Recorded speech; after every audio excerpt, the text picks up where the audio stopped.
Welcome along, folks, to the Michael Muto show here on Western 102 FM. On the line right now, I have, well, you know what? Let me introduce her like this.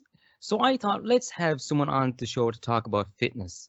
I thought, well, who should I ask? Who should I possibly ask? Who could I get to talk about it? I said, you know what? Let's go to the top. Let's ask the best person I know to talk about fitness. It is world-renowned international bodybuilding championship winner, Lisa Cross. Lisa, welcome to the show. Oh, wow. Thank you for that. Hope I live up to it. To speak to you anyway.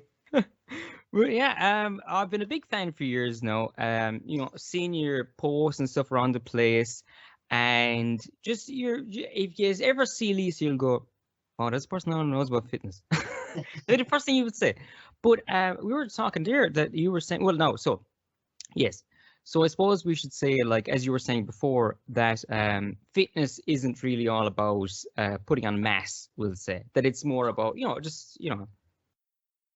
Fitness is, primarily, especially, I am a female bodybuilder, and more than anything, the women have to, it's about nutrition. So yeah, fitness, I suppose, first and foremost it's not about pounding on the treadmill. It's about being healthy, and it's about nutrition. And when I say nutrition, I don't mean about starving yourself or that kind of thing. It's and it's also, I suppose, it's about getting a balance. Right. Anything in excess, I suppose. I suppose that makes me look a little bit like a hypocrite. Because obviously what I do is to excess. Yeah. But that comes from passion, I suppose.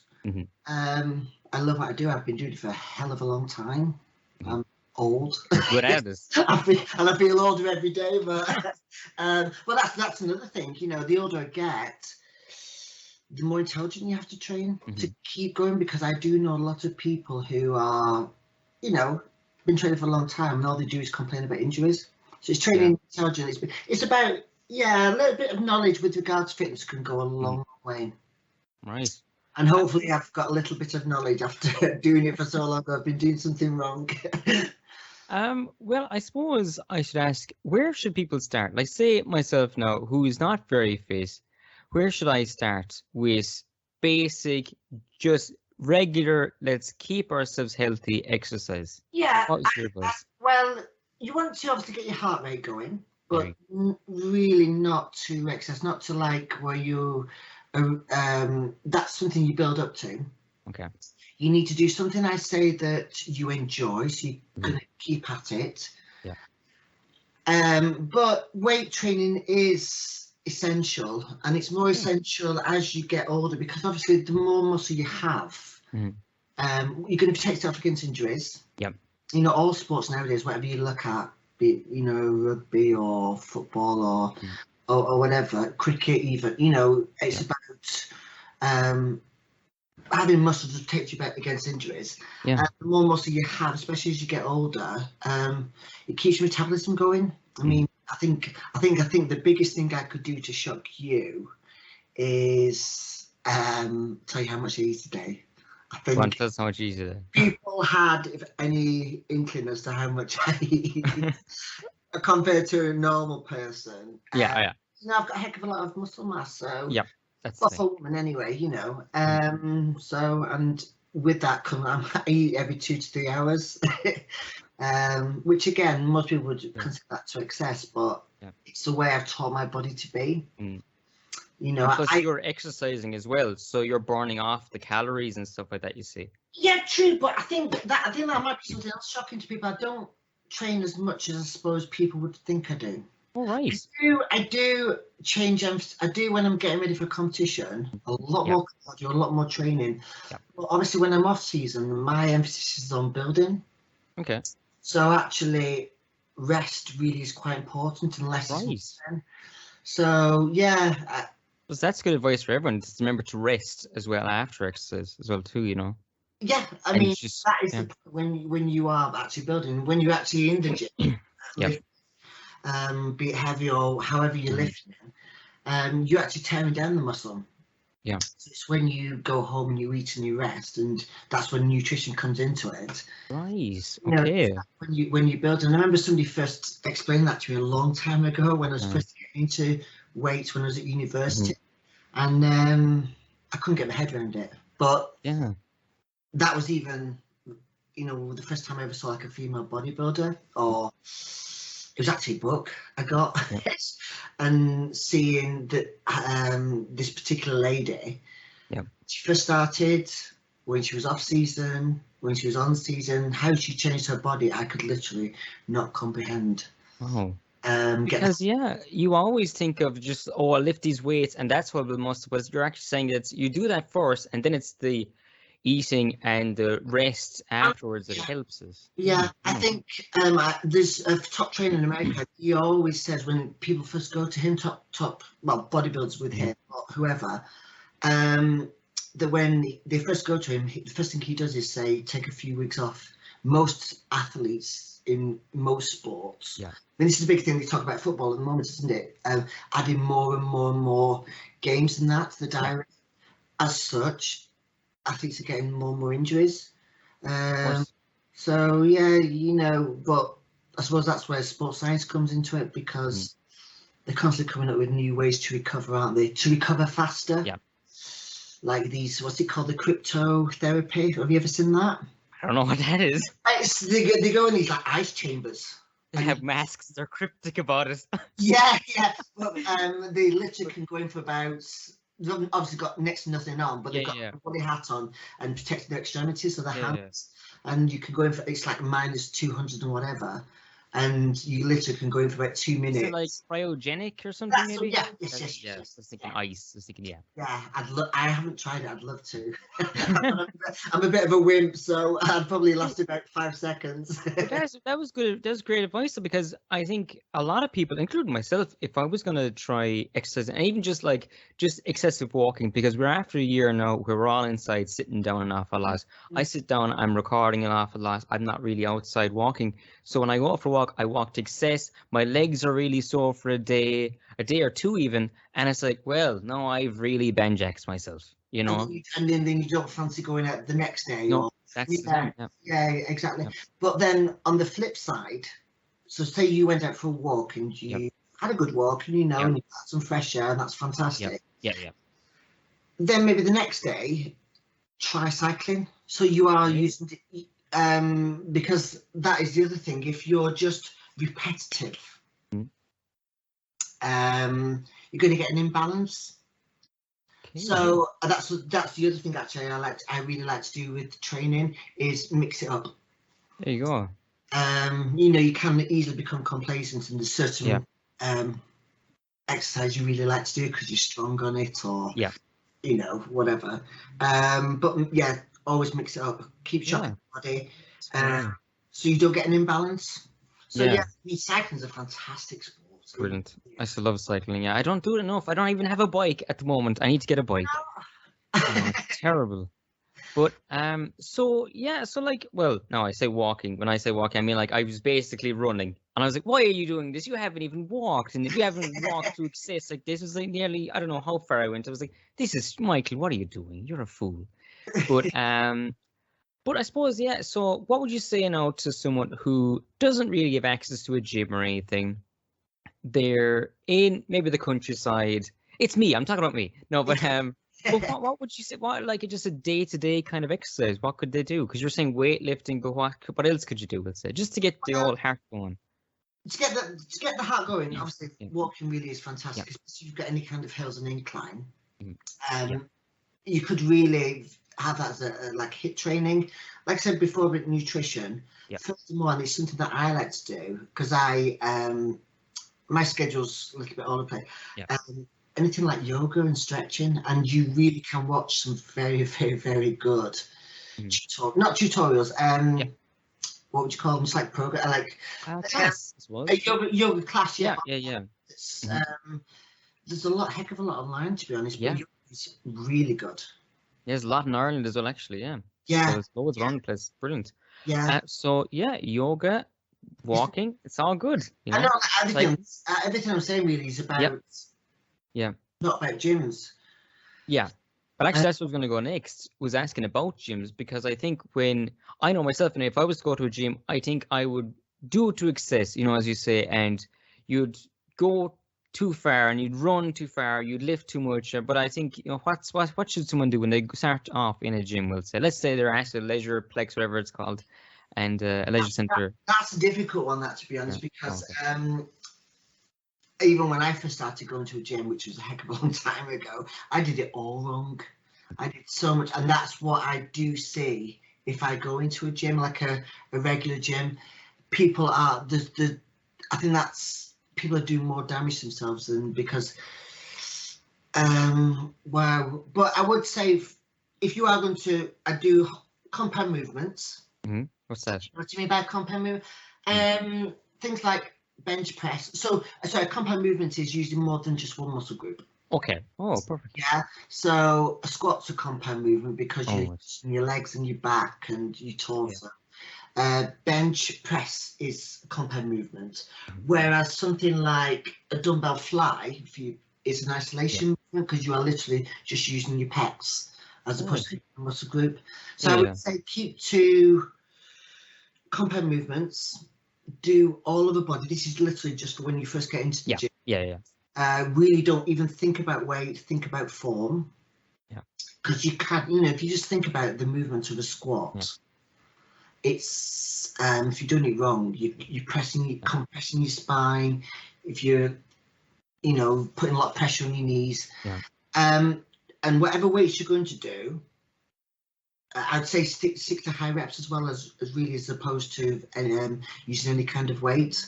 Okay. Then when you go to do cardio, because you do need to do cardio as well, after you've done your weights, because you go straight into fat burning then. Right. Okay. So you've used all your muscle glycogen, all your energy store to do the weights. You don't want to feel lightheaded, do you? Or it could be dangerous. No. And then when you go into doing cardio, only like do 20, 30 minutes, but not going hell bent for leather. You only want your heart rate to about 60%. Yeah. There you go. And I think the other thing I suppose to remember is that you're not going to turn into Lisa Cross overnight. It takes time, as you're saying there. It takes time. One Lisa Cross in the world, living heck. I know. More, I say more. One on every street corner. I don't know anything but that. I did it all wrong. I really got into training. I used to live in Japan. I was an English teacher in Japan a long time ago when I left university. And that was where I got into training. More out of the fact that I had been interested in it, but they talk about you get very lonely because you literally can't speak the language. You can't watch TV. You don't know anybody. It's called culture shock because Japan is such a different culture to what we have here. And that was where I really first got into training. Okay. But it was more as like a bit of a social thing, and I really did overtrain. I used to do about 3 hours a night because if I went home, it was just bored. So you would have said 3 hours is too much for training, though. I went too much. Okay, everything. It's like you were saying earlier on. Everything in moderation, really. Yeah, I mean, you know, I obviously divide my body into groups now. So I'll train shoulders, I'll train arms, I'll train chest or back separately. You know, different days. Something like shoulders and arms can really be done in about half an hour. Legs, obviously, because it's much bigger, and back, because they're much bigger muscle group, will take longer. Yeah. That's something I need to get doing actually is exercise my back actually because my muscles in my back. Was it? You were just saying, weren't you, that you sit down a lot, and that's relevant to a heck of a lot of people. Yes. I got a lot of back issues. Well, that and I used to be leaning over because I used to draw a lot, and my back ended up. I don't know if it was back spasms or it was something anyway, and it was muscle pains. And I just every now and again I used to get headaches and everything from it. So eventually I used to do little stretches. I like the fact I'm doing stretches here showing you, but the listener can't see this. But, I was doing little stretches and stuff. So just imagine me stretching. Yeah. Yes, it's as awful as you imagine. No, but so what kind of, I suppose, just yoga and things like that, would you say? Yeah, but you know, if you do look at yoga, and you're talking about having problems with your back, obviously, because you sat down quite a lot. It can actually come from anywhere, somewhere else, such as hamstring shortening. You know, because you sat and your legs are at a 90 degree, you're shortening your hamstrings, and a lot of back problems come from weak abdominals. because your intercostals from your abdominals actually go around and strengthen your back. So when people have a problem and they can feel it in a certain area, it can actually come from another part of the body where that's where it originates from. Okay, So lots of people, when they say about the back, it could be hamstring, or it can be your abdominals. Yeah. So yeah. Yeah. You need to get doing some yoga. You need to start doing some planks. I know. I need to exercise everything. Yeah. If I can find a gym near me, I'm gonna join it, I think, because I'm sick of just like these back pains. I need to like exercise. Just stay fit. You know, so I'm not like crouched over like this, like a weird gremlin. People into the majority of people's work and demands that they're sat. Yeah. Yeah. I really do think a lot of businesses should take their employees' health a lot more seriously and have gyms or have some kind of encourage them to do something. I think you get a lot more productivity out of you. Yeah, totally. But that's a total different. Yeah. Well, actually, this is what I want to talk about. This might be totally wrong. This could be complete lies. Yeah. But on Wikipedia, you were saying how you went over to Japan. You were teaching in Japan. You speak a few languages, don't you? Yes. Obscene's the one, isn't it? Yeah, no, I do. I do.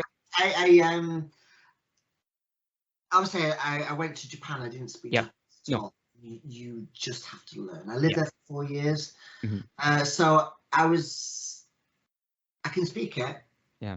As with regards reading it, you know, I have forgotten a lot of that. It's supposed to be incredibly tough, right? Well, I'm saying that I even clue how to read it. You know, you need to keep up practicing. You need to know about 2,000 kanji just to read the newspaper. And I was self-taught. I did have a Japanese boyfriend, so obviously to communicate, he did speak English, but I asked that we only spoke English. Yeah. Sorry, Japanese. Yeah. Apart from if we're having an argument, then I'd just come out with loads of English swear words. So, and yeah, no, I did Russian at university. That's university. So I lived, you know, just my year out in St. Petersburg and other places in Russia, which I'd love to go back. That's most places, to be honest. You know, with competing and being a professional bodybuilder, I do travel a heck of a lot around the world, but mainly America, mainly Europe, and I would love to, well, one, come to Ireland because that's where my granddad's from, but the other, I would like to go back to Japan and Russia as well. Beautiful countries. Fascinating countries, so different from ours. Oh yeah, so the other thing people would know about you, the other thing people always go, oh, here's the thing about Lisa Cross, is that she used to be a policewoman. Is that right? Or is that totally fiction? No, it's true, but that was another thing, actually. That's what, after I came back from Japan. Right.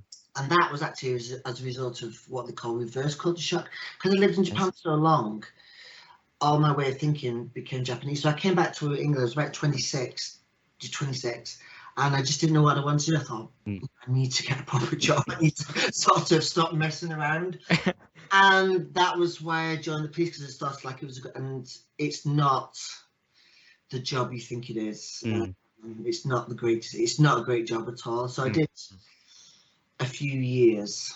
I would have hated to be the criminal coming against Officer Lisa, though. I will say that. To be honest, swings and roundabouts.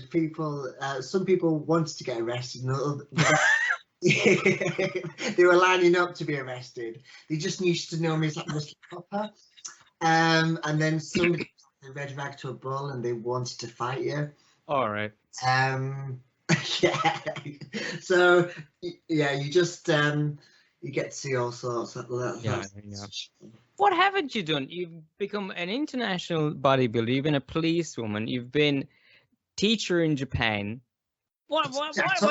You're an author as well. You've written a book. Yeah. I think that's one thing I do more of, writing. Write another book. Obviously, the book that I wrote of was it was like a Faustian tale. Nice. Oh, that's right. Yeah, that's right. Yeah, Devil and Disciple, and it was about. For some reason, I know. I was like, oh yes, that's right. respect the underside of Yeah. bodybuilding, but in the Yeah. future, I'd love to write like a historical fiction book, but that's Oh. when I've got time. I haven't got time at the moment. There you go. Right. I don't want to keep your time. I don't want to keep you on because we're going over 20 minutes here. But are you okay to keep talking or? Training so yes, yeah, just really a little bit with regards to fitness and just healthy. A little bit of knowledge goes a long way. That's it. It really success really, which, like I say, does sound hypocritical coming from me, but that's my job, isn't it? So you know, it's what I do. So, and as you say, you're training in moderation. You're building up mass over time. You didn't just say, "I'm going to do it over a year." You know, this is over years. So you know. Yeah, and to be honest, it wasn't. I just got into it because I love training. Like I can't explain. I love it. You know, the rock music goes on. I've got my dogs in my gym. Yep. You know, it's my time. It's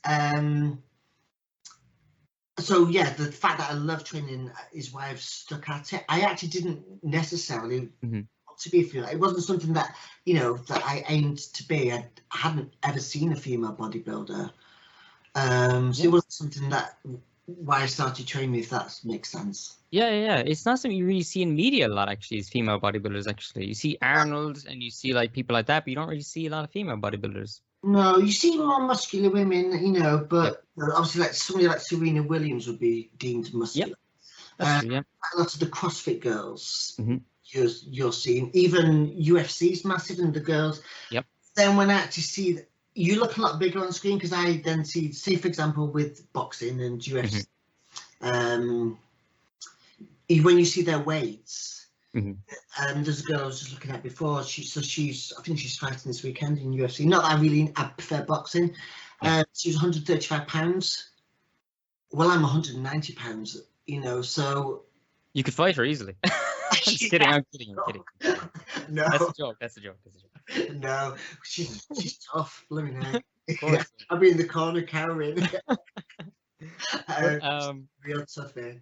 You have your own gym as well on top of everything else. Yeah, I do. The reason why that came about was because where I live, there are no really good gyms. I live a little bit out in the sticks, and you know, I went to America, saw the gyms that they have there. I compete mainly against American girls. I just thought a massive disadvantage. You know, the gyms in America, you know, they're like aircraft hangars. They're crazy, you know, and they're very incorporative. Whereas, you know, here, I don't know what it's like in Ireland, but you have your bodybuilder gym, you have your poser gym, you have your cheap, you know, student gym. It's not like that in America at all. Yeah, and I you know, I totally get why people would never want to go to a bodybuilder gym, because you just it's mainly full of men who just, you know, make a heck of a lot of noise and swear a lot and drop a lot of weights and that. And they don't tend to do that in America. So that's why I had to get my own gym. You know, when I am getting rid of a contest, I'm doing cardio 2 or 3 times a day. And I'm up first thing in the morning before I have anything to eat. And I will then be doing like an hour's cardio. I don't want to be driving in between gyms. When I'm hungry. I end up getting, you know, arrested for road rage or something. Lisa, I'm going to leave it there because I'm after taking way too much of your time. Okay. I will just say, I will ask you this: have you got a song request? I know you like your music. Oh yeah! Oh, fantastic! I wasn't expecting that. Sorry. I've just been listening to "Let There Be Rock" by AC/DC. So yeah, I love that. I love that next song. All right, Lisa. Thank you so much for being on the show. Welcome back anytime. Where can people find you on social media? On Instagram, BB Lisa Cross. Same for Facebook. Perfect. Brilliant. Right, folks, follow her there. Right, Lisa, thank you again so much for taking time out of your very busy day. I know how very busy you are, and I really do appreciate you coming on the show to talk to us today. So thank you so much.